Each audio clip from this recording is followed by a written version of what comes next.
चुनाव थी दिल्ली में, 7 सीट पर चुनाव हुआ, आपके खिलाफ कन्हैया लड़ा, क्या लग रहा था कन्हैया का?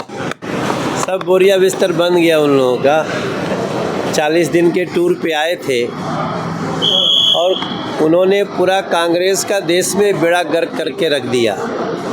कांग्रेस ने कन्हैया को अपना प्रत्याशी बना के बता दिया कि ये लोग देश के टुकड़े टुकड़े करने की भावना रखते हैं, हर घर से अफजल जैसे आतंकवादी निकालने की भावना रखते हैं, और चुनाव के दिन आधा दिन चुनाव हुआ तभी वो टिकट कटा के भाग गए।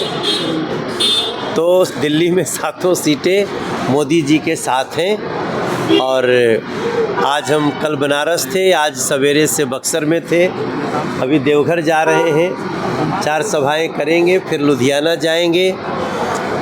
देश के हर कोने में जाना है और कमल खिलाना है, 400 पार का स्वप्न पूरा। पवन सिंह भी कमल खिलाना है सर, काराकाट में नहीं, काराकाट में भी कमल खिलेगा। काराकाट में भी मोदी जी के सिपाही जो हमारे साथी हैं वो जीतेंगे। लेकिन पवन सिंह वहाँ से दाल ठोक दिया है, माँ का वचन लिया है, कसम खाया, और वो उनके खिलाफ सारे जितने भी उनके समर्थन में सारे जितने भोजपुरी के कलाकार है सब वो भी चुनाव प्रचार कर रहे हैं। अब उस पर मैं कुछ नहीं कहना चाहता हूँ, छोटा भाई है, उस पर मैं कोई कमेंट अभी नहीं करना चाहता। ये राहुल गांधी है, आज वो बिहार दौरे पर आए, 7वें चरण का अब चुनाव होने जा रहा है, 6ठे चरण तक तो आए नहीं और आज आए हैं, पटना आए और चुनाव प्रचार कर रहे हैं। देखिए, अब राहुल गांधी को जब आप देखिए तो ये देख लीजिए कि वो राहुल गांधी इस समय इस देश में हिंदुओं की संपत्ति को छीनकर एक विशेष वर्ग को देना चाहते हैं। देश के टुकड़े टुकड़े करने वालों को अपना प्रत्याशी बना के घूम रहे हैं। और सच्चाई ये है कि राहुल गांधी की जो कांग्रेस है वो कांग्रेस नहीं रह गई है, अब वो माओवादी कम्युनिस्ट कांग्रेस रह गई है। कांग्रेस के लोग कांग्रेस छोड़ छोड़ करके जा रहे हैं। प्रधानमंत्री बिहार आते हैं तो तेजस्वी यादव ने कहा है कि नफरत फैलाने के लिए बिहार आते हैं, कभी रोजगार के लिए नौकरी के लिए बात नहीं करते हैं।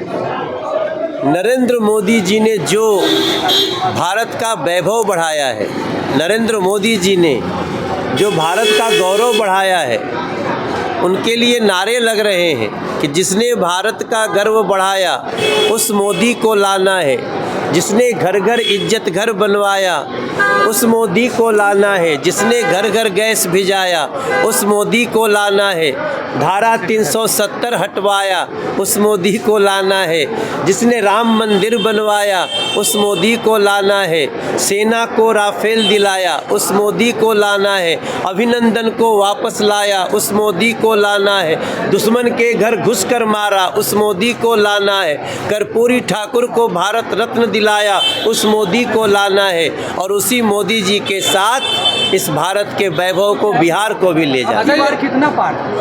देखो, 400 पार तो हो रहा है, कल ही पता चलल कि लगभग 360 तो हो चुकल बटे, अंतिम चरण में 400 पार हो जाई, ऐसा हमारा विश्वास है। अरविंद केजरीवाल है वो 7 दिन का एक्सटेंशन मांग रहे सुप्रीम कोर्ट में। इतना करीखा पोत के कोई आदमी इतना बेशर्म होगा, लाज हया सब छोड़ देले बा। मतलब सुप्रीम कोर्ट ने माथा पे लिखा कि ये चोर है, इसको ज़्यादा दिन की मोहलत नहीं दी जा सकती, लेकिन विक्टिम कार्ड न खेले जाओ तुम। काली पुते चेहरे से आया, इतना फ्रस्ट्रेशन में आ गया कि अपने घर में एक महिला को जो सांसद है उसी को पिटवाया, पटक पटक के उसको मारा,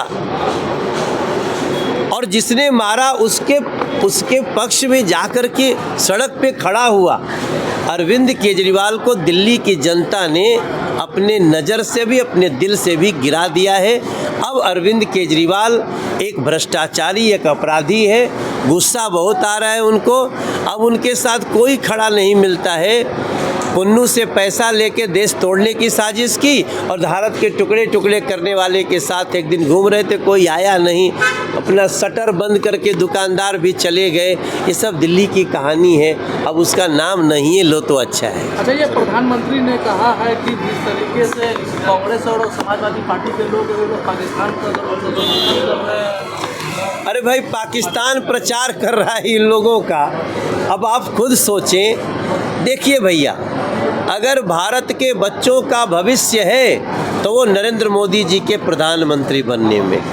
सारे जात बिरादर सब छोड़ के एक ही अलख जगाइए, भारत का भाग्य जगा है, नरेंद्र मोदी को फिर से पीएम बनाए।